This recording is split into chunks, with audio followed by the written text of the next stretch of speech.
सज्जनों और देवियों, आध्यात्मिक विषय केवल एक है, मन को ठीक करना। आध्यात्मिक का अर्थ होता है आत्मा संबंधी। आदिदैविक, आदिभौतिक और आध्यात्मिक सत्ता के हम 3 विभाग कर सकते हैं। पूरी सत्ता, जड़ चेतनात्मक जो कुछ है, अनंत विश्व ब्रह्मांड, इनको हम 3 हिस्से में विभाजित कर सकते हैं: आदिदैविक, आदिभौतिक और आध्यात्मिक। आदिदैविक का क्षेत्र बहुत विशाल है, आदिभौतिक उससे संकुचित है और आध्यात्मिक उससे संकुचित है, लेकिन केंद्र आध्यात्मिक ही है। आदिदैविक जड़ प्रकृति का विस्तार है, आदिभौतिक प्राणियों का विस्तार है और आध्यात्मिक अपने जीवन का विस्तार है। आदि कहते हैं आधार को। आदिदैविक का अर्थ होता है देव संबंधी आधार, जिसका आधार देव हो वह आदिदैविक है। देव कहते हैं प्राकृतिक शक्तियों को। जब भूचाल आती है तो कहते दैवी प्रकोप है, सूखा दाहा में कहते दैवी प्रकोप है। जड़ द्वारा जो कष्ट होता है वो दैवी ताप माना जाता है, दैविक ताप। तो देव कहते हैं प्राकृतिक शक्तियों को। प्राकृतिक शक्तियों का जो आधार है वो आदिदैविक क्षेत्र है। सूरज, चांद, तारे, भूमंडल और ये जहाँ तक जड़ पसारा है, ये आदिदैविक क्षेत्र है। ये अपने गुणधर्मों से निरंतर चलता है। इसके विषय में अनेक धार्मिकों की अपनी विभिन्न विचित्र कल्पनाएं हैं। केवल कोई कहता है ईश्वर ने कहा हो और दुनिया हो गई। कोई कहता है ईश्वर ने 6 दिन में दुनिया बनाई और 7वें दिन विश्राम किया। कोई कहता है ईश्वर ने इच्छा की मैं हो जाऊं तो वही जगत बन गया। तो कोई कुछ पुराणों में स्थूल स्थूल बातें। ये सब मन की कल्पनाएं हैं। कबीर साहब ने कहा तहिया होते पौन नहीं पानी, तहिया सृष्टि कौन उत्पानी। जब पौन पानी नहीं थे तो सृष्टि किसने बना दी। सत्ता नित्य है और सत्ता में परिवर्तन नित्य है। परिवर्तन को ही निर्माण और विनाश कहते हैं। वो अनादि काल से चल रहा है और अनंत काल तक चलता रहेगा। वेद के ऋषि भी कहते हैं को ददर्श प्रथमम जायमानम अस्तनवंता यद अनस्था विवर्ति। जो अस्तनवंतम है उसको अनस्था ने धारण कर रखा है। अस्तनवंतम का मतलब हड्डी वाला, अनस्था का मतलब हड्डी रहित। प्रकृति हड्डी रहित है, पार्थिवता स्थूलता रहित है, सूक्ष्म है। और उसने अनंत विश्व ब्रह्मांड जो पार्थिवता युक्त है, स्थूलता युक्त है, उसको उसने धारण कर रखा है। परंतु उस सूक्ष्म प्रकृति को उत्पन्न होते किसने देखा है? को ददर्श, किसने देखा? प्रथमम जायमानम, पहले प्रकृति उत्पन्न हुई, इसने ऐसा किसने देखा? प्रकृति तो है ही, उत्पन्न क्या होगी? तो ये जो आदिदैविक क्षेत्र है ये सदा से रहा, सदा रहेगा। इसके विषय में अपना दिमाग खराब न करें। आज से 17, 18, 20 दिन पूर्व वहीं से आया था। जयपुर के पहले, जयपुर में और जयपुर के पीछे सीकर क्षेत्र इत्यादि में थे। तो अब की बार राजस्थान में इस सिलसिले में जो पहला कार्यक्रम था, अंतिम दिन जब समाप्त हुआ और मंच से उठने लगा तो एक बूढ़े सज्जन आए, कहे महाराज बता दीजिए दुनिया कहाँ से बनी है। तो मैंने कहा जहाँ आप वहाँ मैं, कैसे बता दूं कहाँ। मैंने कहा वृद्ध शरीर हो गया है, थोड़े दिन में जाना है, इस संसार में रह के जो करना चाहिए वो कर लीजिए, झमेलक छोड़िए। तो इसके विषय में दिमाग न मारे, दुनिया है ही। दूसरा आदि भौतिक क्षेत्र है, भूत जिसका आधार हो वो आदि भौतिक है, भूत नाम प्राणी।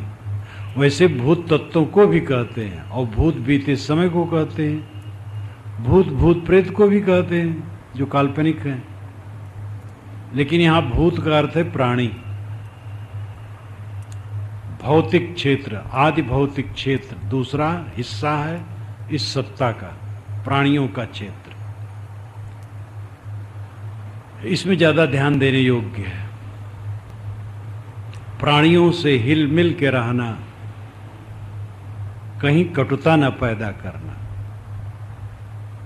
घर में, परिवार में, पड़ोस में, जहां जहां मिलें जुलें, मीठा बोलें, मीठा बर्ताव करें, सबके साथ हित बर्ताव करें, इस पर ध्यान देने की जरूरत है। और ये त्याग के बिना संभव नहीं। जितना त्याग कर सकेंगे उतना मीठा व्यवहार हो सकेगा। महाराज राम ने राज्य का मोह त्याग दिया तब माता पिता और भरत के साथ मीठा व्यवहार कर सके।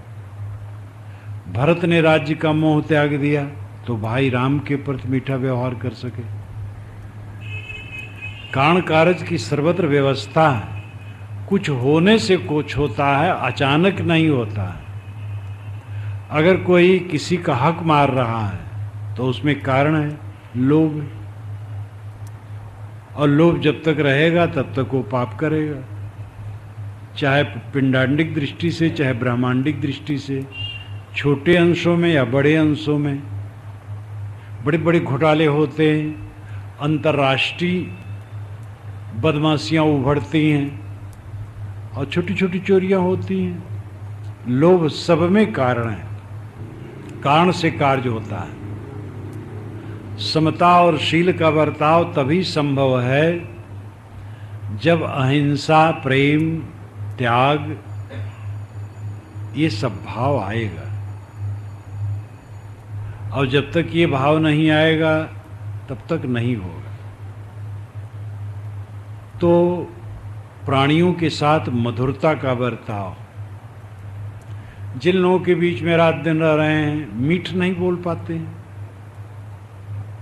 आदर से वचन नहीं बोल पाते हैं, आदर नहीं दे पाते हैं, एक दूसरे को सुविधा देने की उदारता नहीं है, तो अनर्थ है।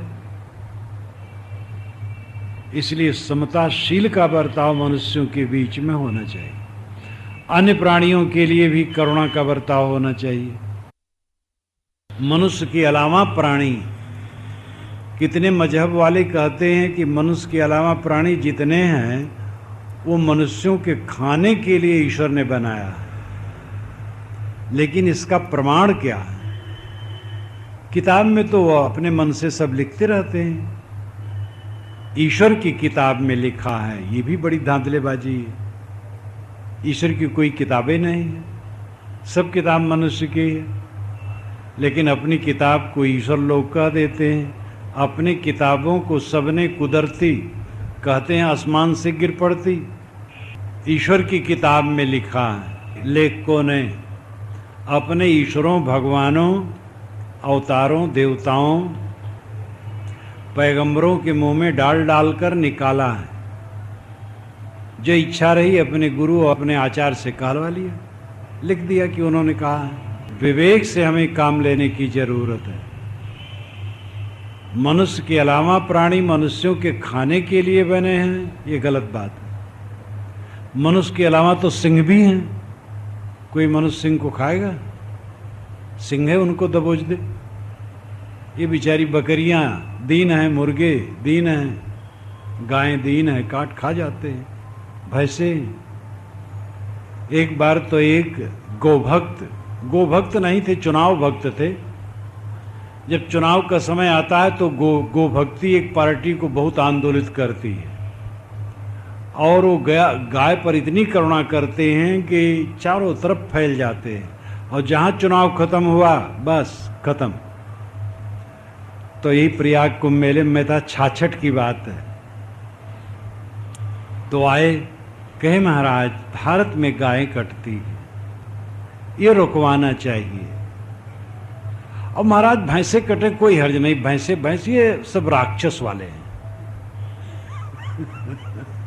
मैंने कहा आपकी गोभक्ति अद्भुत है, मैं तो बकरी को भी नहीं चाहता हूं कोई मारे, सुअर को भी, बिच्छू सांप को भी नहीं मारते हैं हम लोग। आएंगे जाएंगे, बिच्छू सांप रहते ही हैं, देख लेते हैं तो हम सोचते हैं मार दें। और कबीर नगर में अपने आश्रम में एक सांप रहता है, लंबा सा है, विषधर है, और कई बार दिनों में घूमता है, देखता है, बिल्कुल अपन हमारे आश्रम के सामने आ जाता है, चला जाता है। मारते नहीं हम लोग, अब तक तो कब मार चुके होते, क्योंकि पूरा मैदान पड़ा है। कई बार आता है, धीरे धीरे बस बैठा भी रहता है, शायद वो भी निडर हो गया है। और काटने वोटने जब जिनकी अवधि आएगी भैया, कोई ऊपर तल्लप रहा है तो वहीं मर जाएगा। एक बार हम एक कार्यक्रम में थे तो घास में सब लेटे थे, एक स्कूल का प्रांगण था, तो घास में सब लेटे थे जगह जगह। खाट पर एक दो लोग थे और सब जमीन में लेटे थे, और मकान के स्कूल के कमरे में 2 व्यक्ति तख्ते पर लेटा था, और एक व्यक्ति को काट लिया, और लोग झड़ाते फुकाते रहे। मैंने बहुत रोका कि हॉस्पिटल ले जाओ, नहीं ले गए। फिर सूरज उगा तब तक वो मर गए। बड़ा सुंदर जवान और बड़ा निर्दोष व्यक्ति। जब स्कूल में परीक्षा होती थी तो वहाँ वो चाय नहीं पीता था, क्योंकि परीक्षा में पैसा लोग लेते हैं, अध्यापक लोग खूब, तो किसी अध्यापक का चाय नहीं पीता था। और घूस की चीज कोई लेता ही नहीं था। देखने में भी वैसे स्वभाव कोमल और आचरण भी। अब संयोग प्रारब्ध उसका वही था। हम लोग प्रारब्ध मानते हैं, दूसरे ऐसे लोग हैं कुछ जो कि संयोग मानते हैं। शरीर का मिटना होता है तब मिट जाता है। प्राणी मात्र पर करुणा होनी चाहिए, जितना बन सके अपने तरफ से किसी को सताने की चेष्टा न हो, और मानव मात्र के प्रति प्रेम का बर्ताव, कोमलता का बर्ताव, मधुरता का बर्ताव। तो आदि भौतिक क्षेत्र प्राणियों का क्षेत्र है। तीसरा आध्यात्मिक क्षेत्र है। आत्मा जिसका आधार हो वो आध्यात्मिक है। आदि आत्मिक आधार जिसका आत्मा हो वो आध्यात्मिक। मन, वाणी, इंद्रियां, इन सब का आधार आत्मा है, इसलिए आध्यात्मिक है। हमारा शरीर आध्यात्मिक है, मन आध्यात्मिक है, इंद्रियां आध्यात्मिक है। ये अपने बहुत निकट है। इन पर संयम, इन पर कंट्रोल सबसे बड़ी जिम्मेदारी है, और यही हम इसको ठीक कर लें तो सब काम ठीक रहेगा। अपने पर कंट्रोल, नियंत्रण न होने से बाहर के व्यवहार हमारे दूषित होते हैं। जो अपने पर नियंत्रण कर लिया उसके बाहर का व्यवहार भी नियंत्रित होता है। इसलिए शुरू में मैंने कहा था कि अध्यात्म के क्षेत्र में एक ही बात है, मन को ठीक करना। अब उसी को ठीक करने के लिए नाना सरणियां हैं उपासना की, नाना शैलियां हैं, नाना विचार हैं, परंतु उनकी विभिन्नताओं से वास्तविकता में विभिन्नता नहीं होती। कोई नमाज पढ़ रहा है तो नमाज में क्या कर रहा है? एक प्रार्थना है, एक अदृश्य शक्ति के लिए भावना और प्रार्थना, और उसमें भी रहम, दया, संयम, परहेजगारी, इसी के लिए कामना है। तो नमाज पढ़ रहा है, दूसरा प्रार्थना कर रहा है, भाषा का अंतर हुआ, बात वही। कोई पूजा कर रहा है, कोई और कुछ कर रहा है, सबका उद्देश्य एक है, मन ठीक होना। मन भर ठीक ना हो, सब हो गया तो क्या हुआ? पूजा हो गई, नमाज हो गई, प्रार्थना हो गई, सब हो गया, मन भर ठीक नहीं है तो क्या हुआ? एक नाटक मैंने बचपन में देखा था, पत्नी थे, पत्नी कहा कि भोज देना है कुछ मित्रों को, बताओ सब ठीक ठाक है ना? कि सब ठीक है। कि चावल भर नहीं और सब है। आटा, कि आटा भर नहीं है बस और सब है। तो कि घी, के बस घी भर नहीं है। अब नाटक में तो बीच बीच में मजाक लाया जाता है लोगों को खुश करने के लिए। मन भर ठीक नहीं और सब है तो क्या है? एक नवयुवक ने मुझसे कहा था, धनी का लड़का था, कि महाराज मेरे पास कई मकानात हैं, बहुत जमीन है, बहुत पैसा है, लेकिन मन शांत नहीं है। तो मैंने कहा तुम्हारे पास कुछ नहीं। जिसका मन शांत नहीं उसकी क्या है, और जिसका मन शांत है उसकी क्या नहीं है। अब ये मूल आवश्यकता की पूर्ति तो चाहिए, पेट भर जाए, तन ढक जाए, रहने का मकान हो, मकान जैसा हो, झोपड़ी हो, महल हो, ये तो सबके बराबर नहीं हो सकता है। प्रकृति का विधान, कर्मों का विधान ही ऐसा है। इसमें प्रकृति विधान नहीं, हम कर्म विधान मानते हैं। हमारे जैसे कर्म होते हैं वैसी हमारी स्थितियां होती हैं। बाहर की स्थितियां बराबर नहीं होती और उसमें कोई बड़ा अंतर नहीं होता। झोपड़ी में आदमी सुखी रहेगा कि महल में, ये तो आप सब जानते हैं। हम लोगों का जीवन याजावर घूमने वाला, महलों में, झोपड़ियों में हर जगह जाना होता है। अत्यंत गरीब लोगों की झोपड़ियों में और बड़े धनियों के यहाँ भी संजोग पड़ता है। तो देखते हैं कि खुश कौन है। कोई भी हो, खुश वही होगा जिसका मन हल्का होगा, मन पवित्र होगा। महल वाला खुश हो सकता है, झोपड़ी वाला भी हो सकता है। ये नहीं कि सब महल वाले चिंता में डूबे रहते हैं। ऐसे महल वाले हैं जो विचारवान हैं। एक बार एक महल वाले से मैंने पूछा था, वहाँ दंगा बहुत हो रहा था, तो मैंने कहा दंगा में अगर कब्जा हो जाए मकान पर तो क्या करोगे? कि क्या करेंगे साहब, छोड़ करके चले जाएंगे। और क्या करेंगे? क्या धरा है इसमें? तो विवेक जिसके होता है वो तो समझता है कुछ रहने वाला नहीं है। तो कोई हो, अगर आदमी वीर बन जाए और समझ ले मेरा शरीर मृत्यु के लिए है, तो कौन डर रहेगा? सबसे बड़ा डर है मृत्यु का। और जो ये समझ ले मेरा शरीर मृत्यु के लिए है, तब क्या डर है? मृत्यु से लोग भयभीत होते हैं, जबकि उसका सामना अंत में करना है। और सामना कोई क्या करेगा? वो तो जैसे बिल्ली चूहे को दबोच देती है, उसे दबोच देगी, बस चें दे करके रह गए।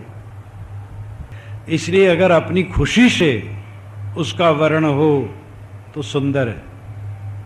वैसे खुशी से दूसरे ढंग से तो वर्ण लोग खूब कर रहे हैं आजकल। जहर खा लेते हैं, ट्रेन के नीचे कट जाते हैं, कुएं में कूद पड़ते हैं। ये तरीका अच्छा नहीं, ये तो मूर्खता है, पाप है। ये विवेक से समझ लेना शरीर की मृत्यु निश्चित है, और इसकी मृत्यु हो मेरा क्या फर्क पड़ता है? मृत्यु के लिए ही इसको समर्पित कर दे और निर्भय हो जाए। जय मरने से जग डरे, मेरे मन आनंद, कब मरी हो कब पाई हो पूरन परमानंद। ये कबीर साहब का की घोषणा एकदम गर्जन के सहित है। जय मरने से जग डरे, मेरे मन आनंद, कब मरी हो कब पाई हो पूर्ण परमानंद। वेद के ऋषि कहते हैं मैं मर चुका हूं और दुनिया के लोगों एक आदमी मुझे दे दो जो मरने के तैयार हो। कितना बढ़िया है, ब्रह्मचर्य सूक्त में आया है। आज मैं इसको पढ़ा हूं, ब्रह्मचर्य सूक्त और विवाह सूक्त। ब्रह्मचर्य सूक्त का संदर्भ 11 पेजों में, अब तो कंपोज हो गया है, और विवाह सूक्त 22 पेजों में, और दोनों एक साथ है, आगे पीछे। तो ब्रह्मचारी कहता है मैं मर गया हूं, गुरु मृत्यु है, ये भी आया है, गुरु मृत्यु है, क्योंकि जो उसके पास आता है उसको मार देता है और उसका नया जन्म कर देता है। तो मार क्या देता है? उसकी अहंता ममता को मार देता है। बताता है जो अहंता ममता करता मार, छोड़ इसको, एक बार मृत्यु हो गई बस नया जन्म हो गया। अरे दुनिया के लोगों एक आदमी मुझे दे दो मरने वाला हो जो आ जाए मेरे पास, तो वही मोक्ष कल्याणार्थी कोई हो तो आ जाए। रामकृष्ण परमहंस ने चुटकुला कहा है कि एक प्रेत था, एक बाग में रहता था, तो उसका कोई साथी नहीं था, तो सोचे कोई मरे वो प्रेत हो तो मित्र बने।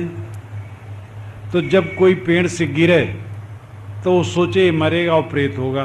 पेड़ से जो गिरता है आग में जल के मरता है, नदी में डूब के मरता, वो प्रेत होता कहते हैं। है सब एक काल्पनिक, लेकिन जैसी रूढ़ी है। तो जब कोई पेड़ से गिरे तो प्रेत हर्षित हो जाए, ये मरेगा तो प्रेत होगा तो एक मित्र हो जाएगा। थोड़ी देर के बाद देखे तो उठ करके चला गया है वो मरा नहीं। फिर कभी देखे कोई गिरा है तो आशा हो अब की मरेगा, और फिर नहीं मरे। तो तैसे उन्होंने उदाहरण दिया कि लोग साधु होने के लिए आते हैं मरने के लिए, लेकिन वो जी करके भाग जाते हैं कितने मेरे पास कितने साधु आते हैं, साधु बनने के लिए आते हैं लड़के। साल भर में इतने कई लड़के आते हैं जो लौट जाते हैं। वो आने जाने वाले होते हैं, जो समझदार होते हैं उसी में ठहरते हैं और ठहरे रहते हैं। तो वैसे वो उन्होंने कहा भैया मैं भी चाहता हूं कोई मित्र बने, लेकिन कोई मरने आता है तो जी करके चला जाता है, मरते नहीं ठीक से। तो मर जाने का मतलब है अहंता ममता को मार देना। अहंता ममता कोई मार दे, मरना तो है ही है। मरने का विवेक करो, चिंतन करो, मंथन करो और ये भावना लाओ, मृत्यु का भय दूर हो जाएगा। और डरते रहे, मौत का नाम ना लो। कोई अगर मौत में चुप रहो और शुभ न बोलो। विवाह की चर्चा करो तो शुभ है, हम मौत की चर्चा करो तो अशुभ है। जबकि विवाह बारात में बूढ़े भी चिबिल्ले हो जाते हैं और किसी मृत्यु संस्कार में जवान लोग भी गंभीर हो जाते हैं। तो मृत्यु के संदर्भ में सोचना तो आंखें खोलती हैं, और विवाह इत्यादि में तो और आंखें बंद हो जाती हैं। अब तो आप लोग सुने होंगे कि धनी लोगों में, करोड़पतियों में विवाह वर्षगांठ मनाना शुरू हो गया है। एक 85 वर्ष का बूढ़ा विवाह वर्षगांठ मना रहा था, तो लोगों ने कहा है मूर्खता दिवस मना रहा है। अरे अब राम की याद करनी चाहिए, मौत की याद करनी चाहिए कि विवाह की याद कर कितना आदमी व्यामोहित है, अपने को धोखा देने के लिए रात दिन लगा हुआ है। अभी वो विवाह की याद करेगा, उस दिन थोड़ा जलसा करेगा, खाए पिएगा, और दूल्हा जब बना था उसकी गर्मी भरेगा, और पैर डगमगा रहे हैं, हाथ डगमगा रहे हैं। अब मूर्खता सिवा क्या? इस समय तुमको भूल जाना चाहिए। तो आदमी पैसे वाले और अपने को धोखा देने में लगे रहते हैं। ज्यादा जंतर मंतर भी कौन करवाते? पैसे वाले।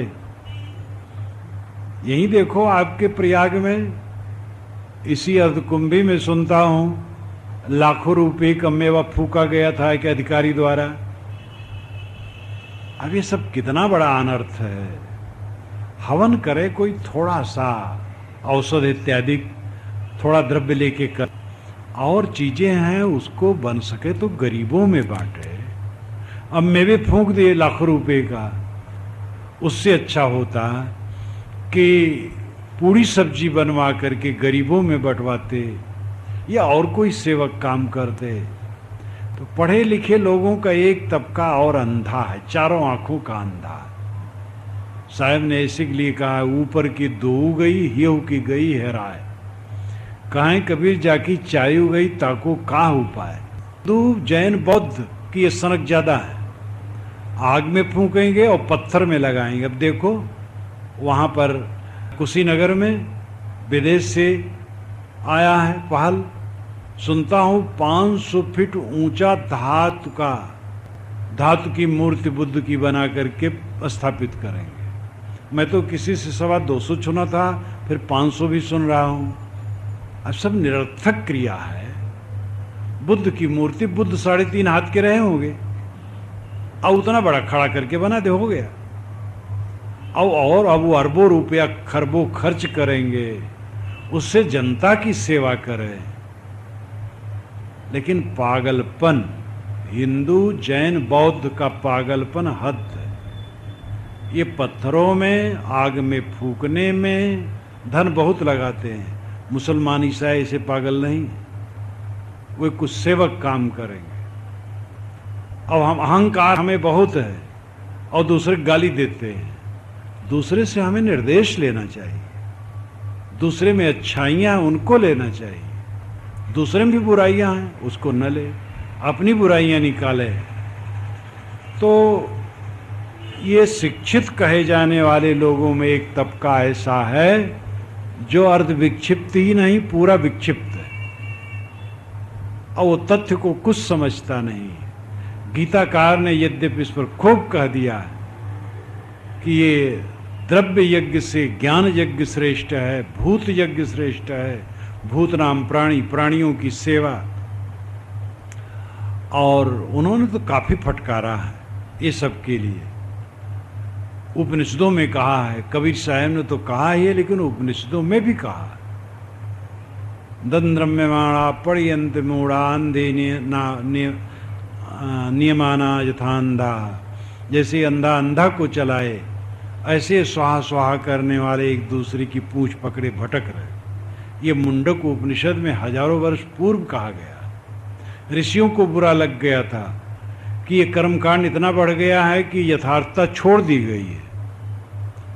जब हमारे मित्र एक वैष्णव संत अयोध्या के, उनसे एक भक्त ने पूछा कि महाराज कबीर साहब ने मूर्ति पूजन का निषेध क्यों किया, तो उन्होंने कहा कि ऐसा है, अब घर गृहस्थ है, बैठ करके मूर्ति पूज रहा है, दरवाजे पर कोई संत आए हैं, भूखे हैं, पुकार रहे हैं, उधर ताक नहीं रहा है और मूर्ति पूज रहा है।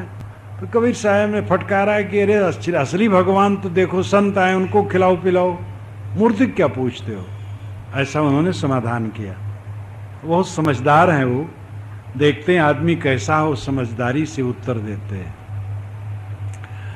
तो हर चीज में अति होने लगती है, और जब अति होने लगती है तो विकार ग्रस्त होता है। इसलिए यज्ञ संबंधी जो संस्कार हैं, उन संस्कारों का पालन संयमित ढंग से होना चाहिए और अधिक से अधिक धन जन कल्याण में लगाना चाहिए। वो इसलिए यज्ञ है। ऐसे प्रतीक इत्यादि, मूर्ति इत्यादि जहाँ उपासना मान्य हो, तो वहाँ भी सहज होना चाहिए उसको। अब ईसाई लोग भी अपने ढंग से मूर्ति पूजते हैं, कुछ शाखाएं तो ऐसी जैसे हिंदू जैसी, लेकिन वह इतनी बड़ी भयंकर मूर्ति बनावे और ये सब कर ऐसा नहीं करते, छोटे से कर लेते हैं और स्कूल चलाएंगे, हॉस्पिटल चलाएंगे, गरीबों की सेवा करेंगे और सब काम करेंगे। ये सब हम लोग नहीं लेते हैं, बस गाली गैर हिंदुओं को देने के चक्कर में पड़े रहते हैं। तो इसलिए हमें जागने की जरूरत है। अंतिम बात यही है कि आध्यात्मिक क्षेत्र हमारा निकट है, मन इंद्रिय शरीर, इन पर सुबस्ता हो जाने से सभी दिशाओं में हमारी मानो सुबस्ता है। मन संयत हो, वाणी संयत हो और इंद्रियों के कर्म संयत हो, इस संसार में वही सुखी रहेगा।